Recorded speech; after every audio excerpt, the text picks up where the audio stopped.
Friends ఈడ కూడా అంతే చూడండి. ఇక్కడ నైరుతిలో మెట్లు ఇచ్చి అంటే గృహము ఇంటి యొక్క బహిప్రదేశం అంటే ఇది కదా. ఈడ గేటు పెట్టి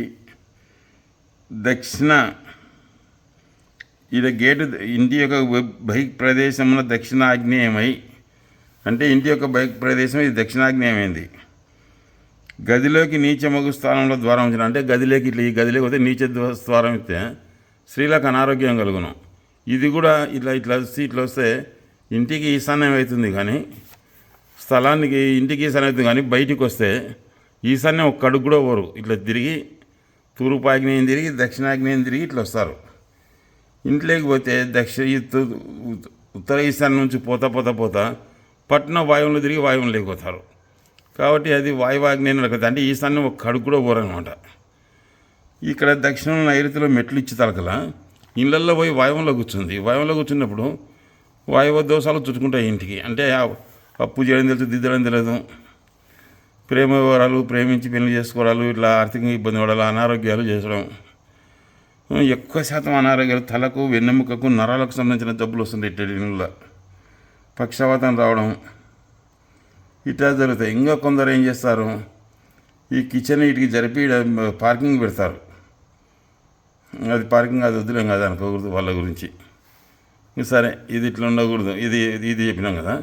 ఎట్లుండాలి ఇండ్లు అంటే దక్షిణం ఫేస్ ఉన్న ఇండ్లు ఇట్లా ఇక్కడ గేట్ ఉండాలి. ఇది కార్ పార్కింగ్, ఇది ఇట్లా పోనీకే కార్ పార్కింగ్ పెట్టినా ఇక ఇక్కడ డోర్, ఈ గేటు ఈ డోర్ ఇట్నే పెట్టుకొని ఇట్నే పోవాలి.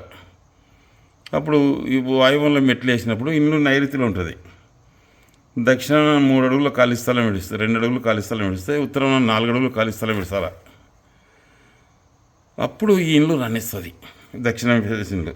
మేము దక్షిణ ఫేసింగ్లు మాకు అచ్చిరాలంటే ఇట్లా కడతారు, నైరుతిలో మెట్లు అలా పెడతారు. ఇళ్ళలో పోయి వాయువంలో కూర్చుంటుంది. ఇంకా వాయువంలో కూర్చున్నప్పుడు అప్పుల బాధ, యజమానురాలు అనారోగ్యవంతులు కావడం, పిల్లలు మాటినకపోవడం, సంసారం లేనిపోని ఇబ్బందులు జరగడం, అప్పు ఉద్యోగాలు సస్పెండ్ కావడం, డిస్మిస్ కావడం, యజమానికి అవమానం జరుగుతుంది. లేదా తలకు, వెన్నెముకకు, నరాలకు సంబంధించిన ఇబ్బంది జరగడం ఎక్కువ శాతం జరుగుతుంటుంది.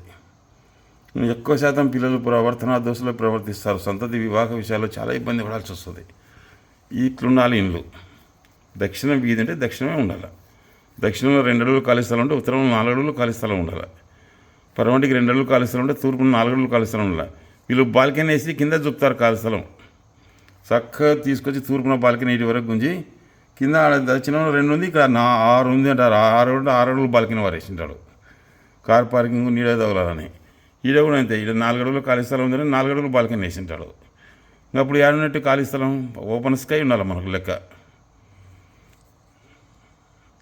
ఓపెన్ స్కై ఉండాలి. ఇంటికి 3 ద్వారాలు ఎక్కడున్నా మృత్యు భయం కలుగుతుంది ఫ్రెండ్స్. ఉంటా ఇది ఇంకా బాత్రూమ్, లెట్రిన్లు ఇక్కడ పెట్టుకోవచ్చు. ఇంకా కొందరు విచిత్రమైన వాస్తు చెప్తున్నారు. ఈ ఇంటికి ఇట్లుంటే ఇది ఈడ ఈ రూమ్కి ఇది ఆగ్నేయం పెరిగినట్టు బాత్రూము, ఇది తీసేయాలా, ఇట్లా పెట్టుకోవాలా అంటున్నారు. ఈ ఇంటికి ఇది ఇట్లా పోతే ఇట్లా వాయువ్యం పెరిగేట్టు అంటున్నారు. ఇప్పుడు ఇటు నుంచి ఇట్లా పోతే వాయువ్యం లేకపోయినట్టు కాదు, వీళ్ళు ఇటు నుంచి ఇట్లా వస్తే ఇట్లా ఆగ్నేయం లేకొచ్చినట్టు కాదు. ఈ రూమ్ నుంచి ఇటు నుంచి ఇట్లా అన్నం పరేస్తారా తినమని. ఇప్పుడు ఈ రూమ్లో ఉన్న వాళ్ళు ఈ ఇంటికి ఇది వాయువ్యం ఆగ్నేయం పెరిగింది అంటున్నారు. సరే, వీళ్ళు ఇక్కడ నుంచి బయటకు వస్తే ఇట్లా ఆగ్నేయం లెక్క కదా రావాల్సింది, ఎట్లకి వెళ్ళిపోతారు వీళ్ళు. ఈడ దీనికి వాయువ్యం పెరిగింది అని చెప్తారు వచ్చిన వాస్తులు కొందరు. వాయువ్యం పెరిగితే ఇప్పుడు ఇటు నుంచి ఇట్లా పోతే వాయువ్యం అంటే కదా చక్కగా ఇట్లా బయటికి పోతాడా, లేకపోతే ఇట్లా ఎగిరిపోతాడా. యాదోటి ఇంటికి పిలిపించినారు వాస్తులు అంటే ఏదో శాస్త్రాన్ని ఇట్లా చేసుకోండి అని చెప్పేదిలే, కానీ ఖచ్చితంగా ఏదో తప్పు చూపింది వాళ్ళ మనసులో ఉండదు అనమాట. ఏదో ఒకటి తప్పు చెప్పే తీరాలి వాళ్ళు. ఇట్లా కడితే ఇది ఇట్లా అంటారు, ఇది ఇట్లా అంటారు. మళ్ళీ ఇప్పుడు దీని ఆగ్నేయం నడకనే కదా ఇది. దీనికి ఏం చెప్తారు, వీటి నుంచి ఇది ఇంత వస్తేనే ఆగ్నేయం అయితే వీటి నుంచి ఇంత దూరం ఆగ్నేయం రావాలి కదా. ఈ బెడ్రూమ్లో నుంచి ఇదింత ఆగ్నేయం వచ్చినావు అంటున్నావు, మళ్ళీ వీటి నుంచి వీటి వరకు ఆగ్నేయం రావాలి కదా. ఎట్లా ఇది అంటే నువ్వు పిలిచినందుకు చెప్పినావు అయిపోయా. యాదోటి అయ్యబ్బా చెప్పినాడు అయ్యబ్బా నీకే. ఇల్లు వాస్తుకు 4 మూలలు చౌకంగా ఉండాలంటే పశ్చిమం కన్నా తూర్పున ఖాళీ స్థలం ఓపెన్ స్కై ఉండాలి, బాల్కనీ ఉండకూడదు. బాల్కనీ ఉంటే మూతవన్నిటి లెక్క. దక్షిణం కన్నా ఉత్తరం ఖాళీ స్థలం ఎక్కువ ఉండాలి. అంటే ఉత్తరం 2 అడుగులు, దక్షిణం 2 అడుగులు ఉంటే ఉత్తరం 4 అడుగులు ఉండాలి. పశ్చిమం 2 అడుగులు ఉంటే తూర్పున 4 అడుగులు ఓపెన్ స్కై ఉండాలి. కింద చూపుతారు, పైన బాల్కనీ వచ్చి ఉంటుంది. బాల్కనీ కాదు లెక్క. ముద్రగడ రామారావు గారు దక్షిణం పశ్చిమం అద్దు చేసి కట్టిన తూర్పు ఉత్తరాలు ఖచ్చితంగా ఖాళీ ఉండాలని చెప్పినారు ఆయన. గౌరి తిరుపతిరెడ్డి గారు కానీ, ముద్రగడ రామారావు గారు కానీ, కోనేంద్ర నాగేంద్ర ప్రసాద్ కానీ వీళ్ళల్లా దక్షిణం ఖాళీ స్థలం లేకుండా బాధ లేదు. ఉత్తరం తూర్పు ఖచ్చితంగా ఉండాలని చెప్పినారు. ఎవరు ఇంకో ఇంటికి నైరుతి కాంపౌండ్ పెరిగింది, ఆ ఇంటికి కాంపౌండ్ తగులుకుంది, మనకు తగులుకుంది. ఇది ఆ ఇంటికి కాంపౌండ్కు తగులుకుంది. ఓ 2 ఇంచులు సందీసి మన కాంపౌండ్ మనకే ఉండాలంటారు. మళ్ళీ రోడ్డు మీదకి వస్తారు, అందరి బజార్లో ఒకటే కదా, యోని బజార్ వాడేసుకోవాల. ఈ కాంపౌండ్కు అవతల కాంపౌండ్కి తగులుకుంటే ఏంది రోగం, ఎట్లా వస్తాయా రోగాలు, ఎట్లా సంబంధం అవుతుందా? అంటున్న మీదలు పూర్వం ఉండే. ఇంకా బస్సులో కూర్చుంటే ఓన్ కూడా తోలుకొని కూర్చుంటామే, రైల్లో కూర్చుంటే ఓన్ కూడా తోలుకొని కూర్చుంటామే. దానిలోకి లేని నీతి దీనిలోకి వచ్చిందా? సరే, ఇప్పుడు బజార్ అందరికీ ఒకటే ఉంది. దక్షిణ వీధులు నొల్లకల్లా ఒకటే బజార్ ఉంటుంది. మన అందరూ ఒకటే బజార్లో నడిచిపోతున్నారు కదా. ఎవరి బజార్ వాడు చుట్టుకొని, మళ్ళీ ఇంటికి వస్తేనే చుట్టుకొని ఇంట్లో పెట్టుకోవాలి బజార్ని. మళ్ళీ పోయేటప్పుడు పరుచుకుంటూ పోవాలా. పిలిచినారంటే యాదవ్ చెప్పని మనుషులే కాదు.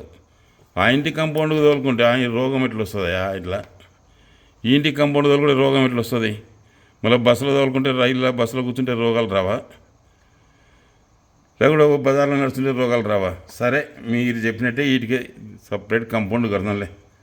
మళ్ళీ ఇట్లా బజార్ ఇట్లా అందరం పోతున్నామే, దీనికి ఎట్లా కట్టాలో చెప్పండి. ఒకవేళ ఇది నాకైతే తెలియదు, మీకు తెలిస్తే ఈ నెంబర్కి ఫోన్ చేయండి. చుట్టూ కాంపౌండ్ ఉండాలా, ఎవరి కాంపౌండ్ వాళ్ళకే, ఎవరి కథ వాళ్ళకే అన్నప్పుడు ఎవరి రోడ్డు వానికి ఉండాలా, ఎవరి బజార్ వానికి ఉండాలి. వాని కాంపౌండ్ తోలకూడదు. వాని కాంపౌండ్ తోలితే మనకు రోగం వస్తుందంటే మళ్ళీ వాడు పోయే బజార్నే మనం పోతున్నాం కదా. మీరే చెప్పండి ఫ్రెండ్స్, బాగా ఆలోచన చేయండి. ఈ ఇంటికి ఇది పెరిగితే ఆగ్నేయం అయినప్పుడు బాత్రూమ్ ఉండకూడదు అంటున్నారు కొందరు. అయినప్పుడు వీటి నుంచి ఇట్లా వస్తే ఇదల్లా ఆగ్నేయమే కదా. ఇగో వీటి నుంచి ఇట్లా వస్తే ఆగ్నేయమే కదా. వీటి నుంచి ఇట్లా వాయువం అయినప్పుడు ఈ బెడ్రూమ్ నుంచి బయటకు ఇట్లా పోతే వాయువమే కదా.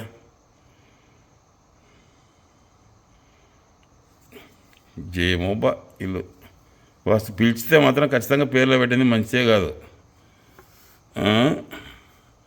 ఆడోళ్ళు కదా, పూలను చూస్తే ఒక్క పువ్వున్న చూసి వాసన చూసి నెత్తిన పెట్టుకున్నట్టు వీళ్ళు ఇంటికి పిలిచినారంటే యాదో ఒకటి చెప్పంది మనుషులే కాదు. మీరు చెప్పినట్టే ఈ కాంపౌండ్ ఈ ఇంటికి తగలకూడదు, బాగుంది. ఈ కాంపౌండ్కు, ఈ తొలింటి కాంపౌండ్కు తగలకూడదు, బాగుంది. మళ్ళీ ఈ బజార్ అంతా పోతుంది. బజార్లో పోతున్నారా, ఏం చెప్తావు? మళ్ళీ సాగులోడు అందరి బట్టలు సాగల వాళ్ళు ఏం చేస్తారు, అందరి బట్టలు మూట కట్టుకొని చక్కగా రసంగా పోతారే. నాయన నా బట్టలు పక్కకు కట్టానరే. నీళ్ళు అందరూ ఒకటి నీళ్ళు ఉతుతారే, నాయన నా ఇల్లు నావి సపరేట్ నీళ్ళు ఉతికి అని చెప్పరే. దానిలో కూరలు దీనిలో కూరలా. హోటల్ లైన్గా తింటామే అందరం. ఎవరు పెడతారో, ఎవరు వండుతారో, ఎవరు తింటారో తెలియదే. అంటే దానికి వచ్చటం దీనికి వచ్చటం. పిలిచినారంటే ఖచ్చితంగా ఏదో ఒకటి పేర్లో పెట్టింది మనుషులే కాదు. ఇగో శాస్త్రబద్ధంగా చెప్పు నాయన, ఇట్లా నువ్వు నష్టపోకుండా.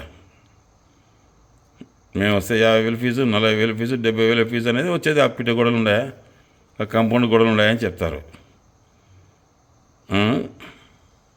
సరే, ఎందుకులే మనకెందుకు విషయాలు. శ్రీ ముద్రగడ రామారావు గారు చెప్పినది ఇది ఫ్రెండ్స్.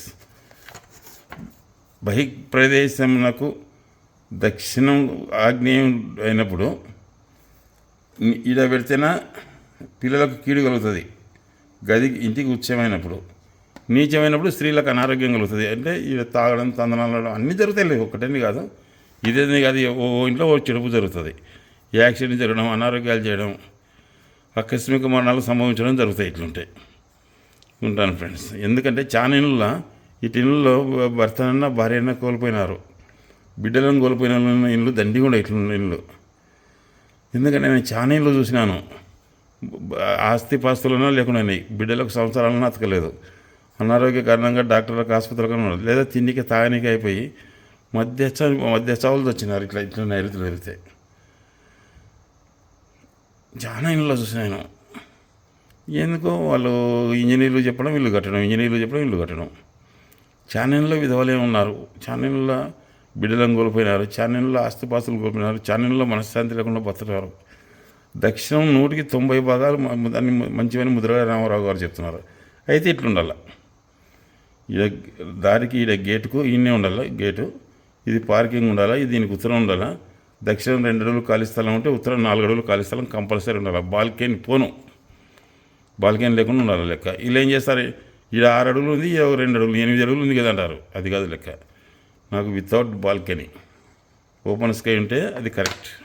ఉంటాను ఫ్రెండ్స్.